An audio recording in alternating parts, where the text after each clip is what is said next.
Spider-Man, Spider-Man, does whatever Spider can. Look out! Ba ba ba ba ba ba ba. All right, let me tell you something. Spider-Man, Brand New Day is peak.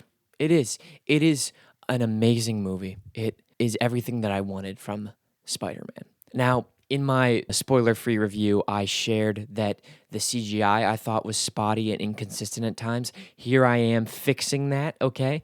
I got called out for it. I saw the movie again. The CGI is very consistent. It's only on some close-up swing scenes, so maybe like 2 or 3 shots that I thought did look pretty bad, but solely those 2 or 3 shots. Throughout the whole thing, the swinging, the CGI looks freaking great. Yeah, some great stuff and a mistake from me, so I apologize. But before we get into positives and negatives, I'm gonna do a spoiler warning. If you have not seen this movie, do not watch this video, okay? Especially since this came out yesterday.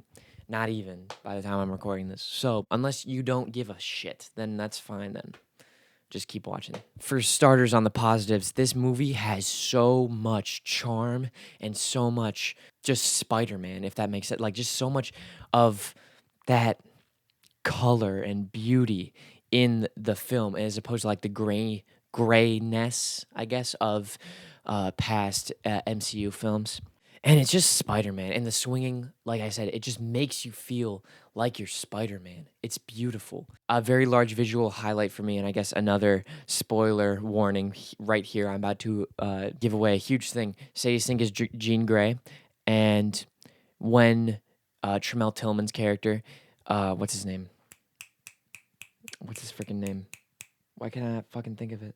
Is it written down? Metzger. When Metzger is interrogating and running tests on her, that entire scene, and she's jumping and she's contained, that whole fucking scene looks beautiful, and Sadie Sink looks so freaking badass too. But yeah, to move on, Sadie Sink freaking killed it as Jean Grey. Her character was a major spotlight, a major I guess I should have said highlight, I guess, for me in this movie. Tom and Zendaya did great also, but I was expecting that.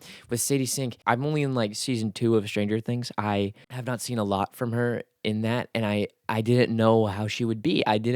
I wasn't very informed on how good of an actress she is. So seeing that was great, and yeah, her performance was freaking amazing. So it really surprised me, major highlight, and also it made me realize how much I need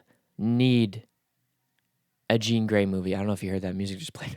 I fucking need it. I need a Jean Grey solo movie. Please now, Marvel. I know you're doing the X-Men thing with Jake Schreier. Give me that Jean Grey solo movie and I'll be happy. Jean Grey solo movie. And I've also seen some people talk about maybe Scott Summers in that movie. Maybe a little romance thing with Jean Grey and Scott Summers. Introduce Scott too. I don't know. Hey, would be a great movie. To move on to some of the other acting performances, Florence Pugh and John Bernthal were major highlights in the side characters. I know I keep saying highlights. I should stop saying that. They were great. I loved Florence Pugh and John Bernthal's portrayal of their characters. John Bernthal, his Punisher, and Tom Holland's Peter. Their chemistry is freaking amazing. It's one of the best things in the movie, one of the funniest things in the movie. John Bernthal's Punisher alone had me cracking up all the time. And Florence Pugh, maybe the funniest in the movie. The whole small potatoes, big potatoes thing was hilarious. I loved that entire sequence.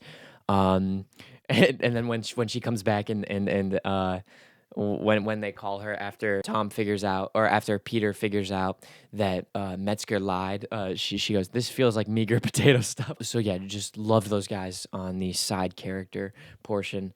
Really made the movie that much more charming. So there's that. The action was so good. The action was freaking top notch in this movie.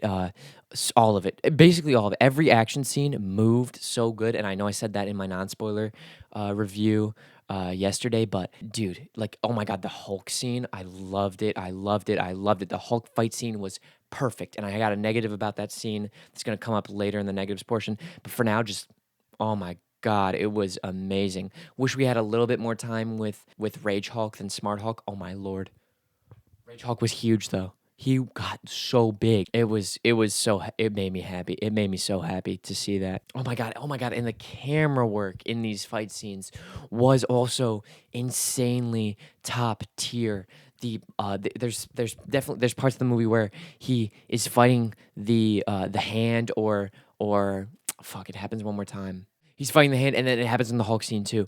But he goes to the ceiling, and the camera moves with him. Oh my lord, him just being like alone, and the upside down scenes of him just sitting around New York, fucking perfect. I love those. Okay, I love that the opening montage, showing him like getting around, it was a great establishing piece, and it didn't override the groundedness of the entire film. The entire film stayed that grounded and it wasn't like a cop out. You're like, see, we got this montage over here, so we don't have to do the grounded stuff that we said we were gonna do.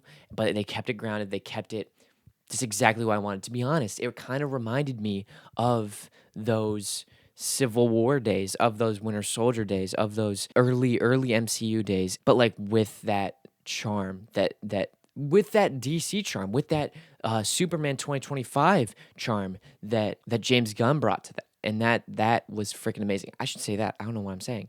It has that Guardians of the Galaxy feel without being Guardians of the Galaxy, you know? I don't know if I'm the only one who noticed this, but I love this could be in my head, but I love that Tom's little like New York twang, I guess you could call it, that he added to his accent. It was great. I love that. I don't know if I'm the only one who heard that. I could be going crazy, but yeah, I don't know. I loved it. Oh my gosh. I loved the little break where he is hanging out with Ned and MJ and building Legos. That was so cute and it was so refreshing. And the entire thing, him just being alone until then, and then he's got these friends and they're hanging out, they're talking, and he goes like, "This is the most fun I've had in a year." Oh my lord, it was beautiful. Major highlight, major highlight. And in my opinion, it's a great decision to keep MJ and Peter apart for now. And the setup of Jean Grey and the X-Men is very well done, I think. And yeah, it's well paced too. We're kind of wrapping it up. Oh my lord, the suit is immaculate, and I know you can just say that from just seeing the trailers. The suit is so perfect. There'd be times in the movie where I just stopped watching the movie and I just started admiring the suit. It legitimately rivals TASM 2. It is that good. It is it pops. It pops. It's beautiful.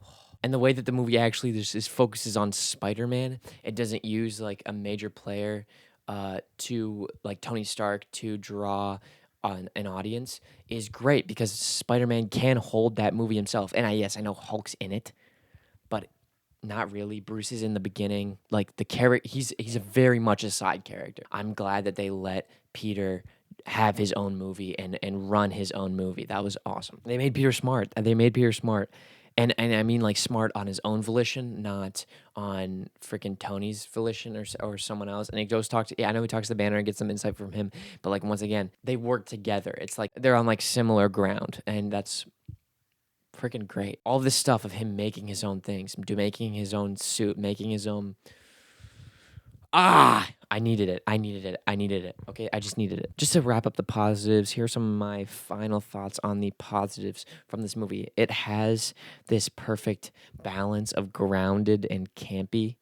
Like in the beginning, Tombstone is so like campy looking and like I loved it, but then it still has this grounded nature and everything pops. It's so colorful, so there's that campy aspect shining through, but it's still grounded, and I loved that. It's like it's doing all these fun campy things without adding aliens, without going to space. Like you know what I mean? But the main thing with this movie is that it did something to me that hasn't happened in a long time with a Spider-Man movie. It made me feel like Spider-Man.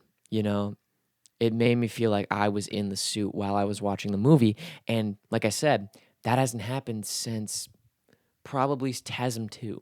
TASM 2 was probably the last movie that made me feel like I was Spider-Man. That's why this is a major film for me. And I'm going to give my rating of it and where I rank it at the end. But yeah, it's up there. It is up there. But yeah, let's just get into some negatives real quick. Now, I think this movie has a very high floor, but there are definitely a good amount of negatives.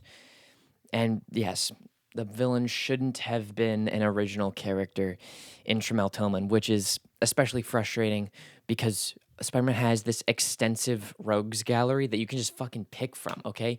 You can freaking hire Tramel Tillman. Just give him a role. Any of the many amazing villains that Spider-Man has in his rogues gallery. And like another negative is that I really want Mr. Negative to be a villain. I just want to see him in a movie. I want to see him in a live action movie. He's such an interesting character. He's such a character that just has a lot of layers, and I just want to see him like truly get a good live action representation. One last thing about Metzger. He does this thing in the beginning of the movie where he's just giving villains second chances, which I loved. I love this idea of being like, okay, yes, you did wrong things, but you can be better.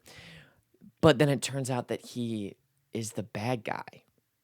So it's like, okay, I didn't love that. I didn't love that. I know that Spider-Man gives Jean Grey a second chance, but Jean Grey isn't a villain. She's an anti-hero. She comes out a redeemed character. So I wanted Tramel Tillman's character to be something like, one, if he was going to be Metzger, not be the villain, and two, just be that guy who's going to give people second chances and give these people who we thought were irredeemable, when we always knew Jean Grey was redeemable, who we thought were irredeemable, these second chances that they deserve. So yeah, I just didn't like that at all, not one bit. The product placement is a bit rampant in this movie. It's kind of all over the place. Towards the beginning, it levels out. But a big negative is that it didn't surprise me. I expected exactly what I got from this movie. The biggest surprise was Jean Grey, but like I knew that she was going to be Jean Grey. I basically knew that she was going to be Jean Grey. I think everyone basically knew that she was going to be Jean Grey. So that wasn't a huge surprise. And then the way they handled her, the way they revealed it was so anticlimactic. The whole just like showing her name, like literally showing in a record, Jean Elaine Grey. I'm just like, okay, sure, yeah, I guess. That was my reaction. Was, oh, okay, they did it. Cool. And especially how they handled it. If they didn't like do this whole thing with like, who's Sadie Sink, when it like the obvious choice is Jean Grey, which I love her as Jean Grey. Don't get me wrong. I said that before. But I wanted to be surprised. I wanted to be surprised from this movie, and I just wasn't like at all. And the trailers showed way too much. But the facial recognition that drives Peter throughout the city is a cop out, I think. And just so obviously a plot device that does slightly irritate me. It doesn't ruin it completely, but a major plot hole that I really, really, really want to talk about because I don't see anyone talking about this.